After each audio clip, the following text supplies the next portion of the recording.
Look at the clock in the corner of your screen. You just did, for maybe half a second. Now notice that until you read that sentence, you had no idea where your attention was, even though it was somewhere the entire time. Here is the answer the title promises. When you stop noticing your attention, it does not go anywhere, because attention is not a spotlight that moves through your mind. It is the thing your mind is doing when it selects one part of the world and lets the rest fall dark. But that answer is almost useless on its own, and I want to be honest about why. Because if attention isn't a spotlight, then everything you've been told about focusing and directing your attention describes a thing that may not exist the way you picture it. And the question underneath, the one that took me months to stop being unsettled by, is who exactly is doing the selecting when you're not watching. So let's start with what you think is happening. You think there's a you, somewhere behind your eyes, aiming a beam of awareness at whatever matters. The beam lands on this word, then the next. You feel in charge of it. That feeling is so constant you've never questioned it, the way you never question the floor until it isn't there. Now, where does that feeling come from? It comes from the fact that you only ever notice attention at the moment you redirect it.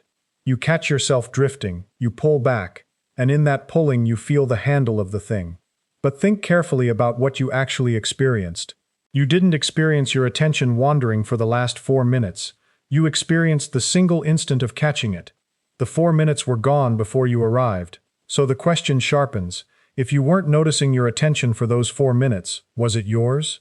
Here's a claim I can defend precisely. In 2010, Matthew Killingsworth and Daniel Gilbert at Harvard built an app that pinged around 2,200 people at random moments and asked what they were doing, what they were thinking about, and how they felt. 47% of the time, people were thinking about something other than what they were doing. Not occasionally. Nearly half of waking life, the mind was somewhere the body was not, and the person hadn't chosen it and mostly hadn't noticed. That 47% is the territory this whole video lives in. It is the country you spend half your life in and cannot describe. What is happening in that country? To answer that, I have to name the two systems fighting over your attention, because the fight is the mechanism. The first is what neuroscientists call the dorsal attention network, the top and back regions of your brain that aim attention deliberately, the crew you feel yourself using when you decide to read this. Think of it as a hand on a searchlight. It costs effort. It tires. And the moment your grip loosens, a second system takes the searchlight, the ventral attention network, a set of regions on the lower right side of the brain whose entire job is to grab your attention when something in the environment demands it. A door slams. Your name is said across a room. The ventral network snatches the light and swings it, and you had no say. So which one is running the searchlight during that 47%?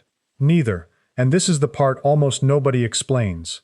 When the hand lets go and nothing external grabs it, a third crew takes over. The default mode network, the set of midline brain structures that switch on precisely when you stop attending to the outside world. It was discovered almost by accident. In the 1990s and early 2000s, researchers running brain scans kept finding a cluster of regions that got quieter when a person concentrated on a task, and louder when the person was resting, doing nothing, waiting between tasks. Marcus Raichle at Washington University named it in 2001. For decades, those regions looked like noise to be subtracted out. It turned out they were the signature of the mind talking to itself. And here is the recognition beat. You know that state where you're driving a familiar road and arrive home with no memory of the last 3 exits? That is not a lapse. That is the default mode network holding the wheel while the dorsal network stepped away, and it drove you home competently, and it left no record because it was never pointed at the world to begin with. If you've had that drive, most of you have, you've already met the thing this video is about. You just filed it under zoning out and never asked who was steering. So why does the mind do this? Why spend half its waking hours somewhere else? For a long time, the assumption was that mind wandering is a bug, a failure of a system that should be locked on target.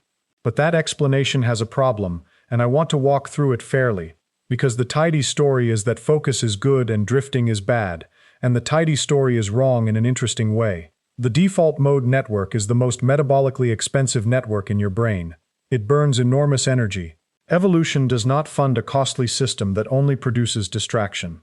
So the drifting must be doing work, and the question becomes, what work? Here's what the work looks like. When your attention comes off the present, the default mode network runs three jobs at once. It replays the past, rehearses the future, and simulates other people's minds.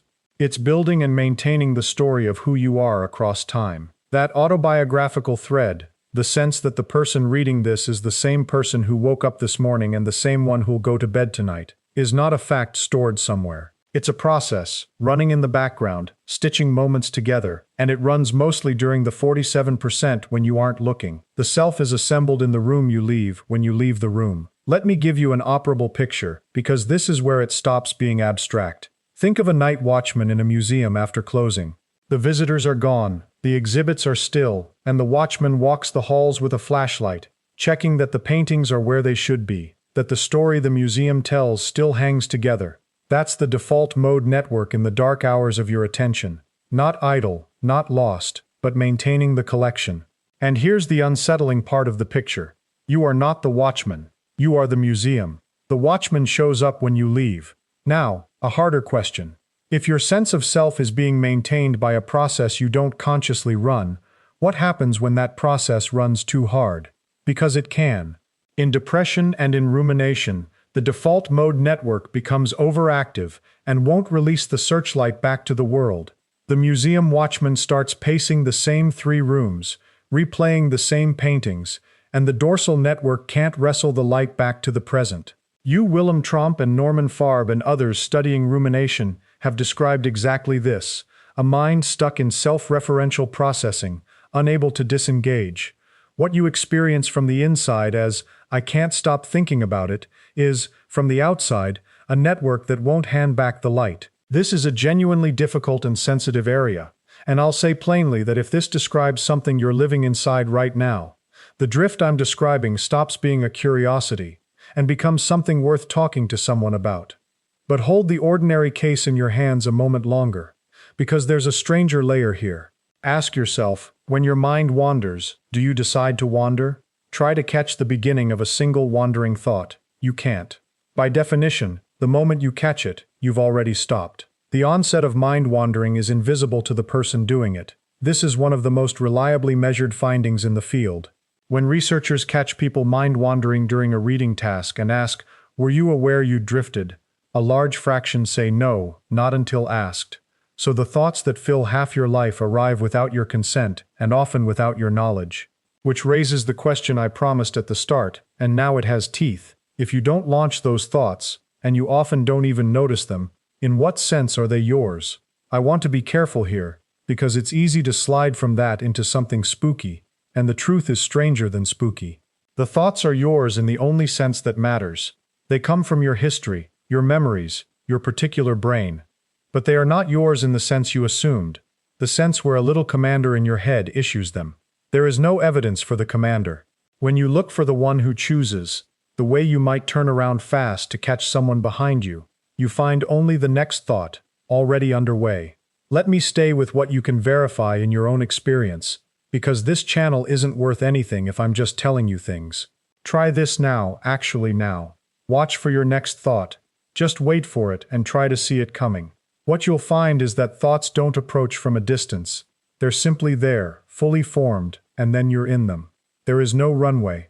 The philosopher's word for what you're looking for is the arising of a thought, and the whole point is that you can't find its edge. You have spent your life assuming you author your thoughts, and you cannot catch yourself in the act of authoring a single one. Sit with how odd that is. If that just unsettled something you thought was solid, and there's a layer coming that's stranger than this one, about what attention does to time itself, subscribe now, because that section is the reason I made this, and it's only a few minutes away. I don't ask often. I'm asking because I think the next part changes how you'll experience the next hour of your own life. So let's get to time, because attention and time are the same problem wearing two masks. Here's the collision I want to bring in from physics, and I'll be accurate about it. In physics, there is no privileged now. The equations that govern the universe treat past, present, and future as equally real. Nothing in fundamental physics singles out this instant as special. And yet your entire life is nothing but a parade of privileged nows. Every experience you've ever had happened in a present moment. Where does that now come from, if physics doesn't supply it? The best answer we have is that the present moment is not a feature of the universe. It is a feature of attention. The now is where your attention is. The reason you feel time flowing is that attention keeps landing on a new slice of the world and calling it present. Follow that, and something breaks open. When you're deep in a task and hours vanish, you say time flew. When you're bored and watching the clock, minutes crawl. Same physical duration, different felt duration, and the only variable that changed is where and how your attention was distributed. The psychologist's finding here is precise. Felt time expands with the number of distinct things attention registers, and contracts when attention locks onto one continuous thing. This is why a novel week on holiday feels long in memory, and a familiar year at work feels short. Attention that notices a lot lays down more markers, and the mind measures elapsed time by counting markers. So the drift, the wandering, the noticing and re-noticing, that isn't wasted time. In a real sense, it is what makes time feel like it lasted at all.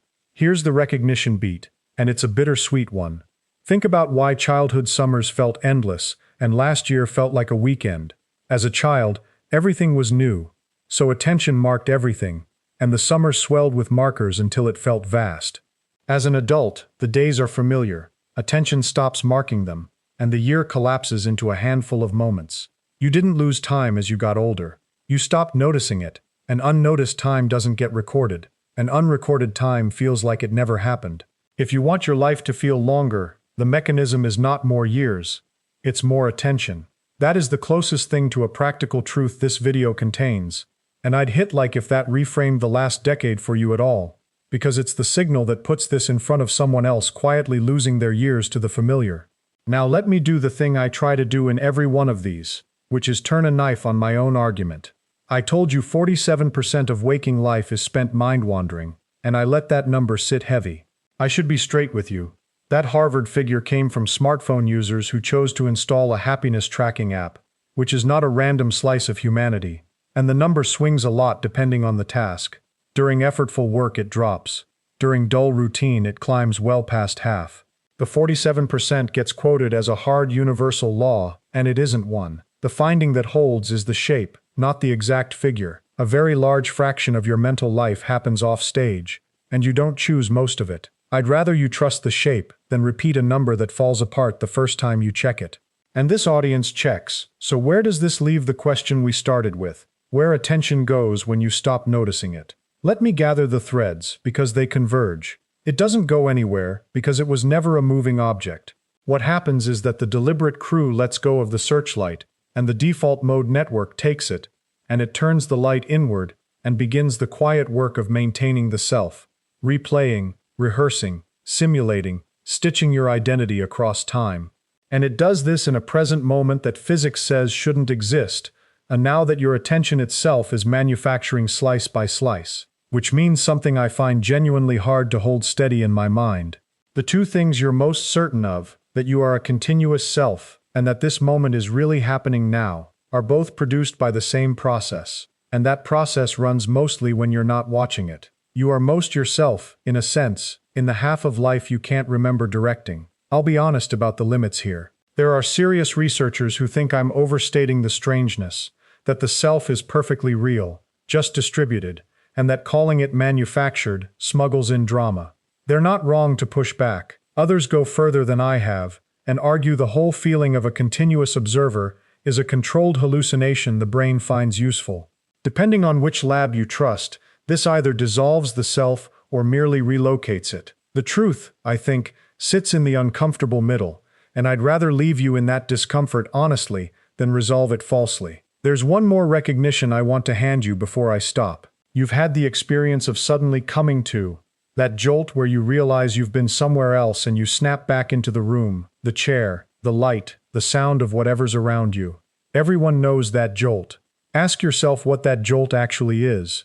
It's the searchlight being handed back from the default mode network to the crew that aims it at the world. It's a shift change.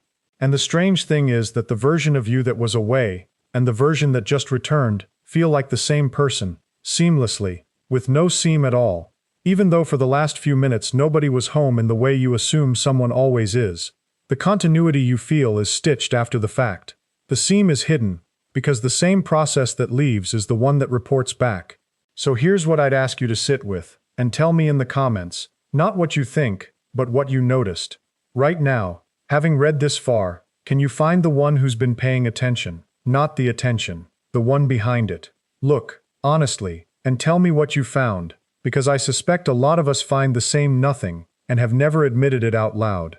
And if someone in your life lives inside their own head more than they'd like, replaying, rehearsing, never quite in the room, share this with them, not as a fix, but because it might make the drift feel less like a flaw and more like the strange, expensive, self-making thing it actually is. You have spent your whole life certain someone was watching. Go look for him. I'll wait.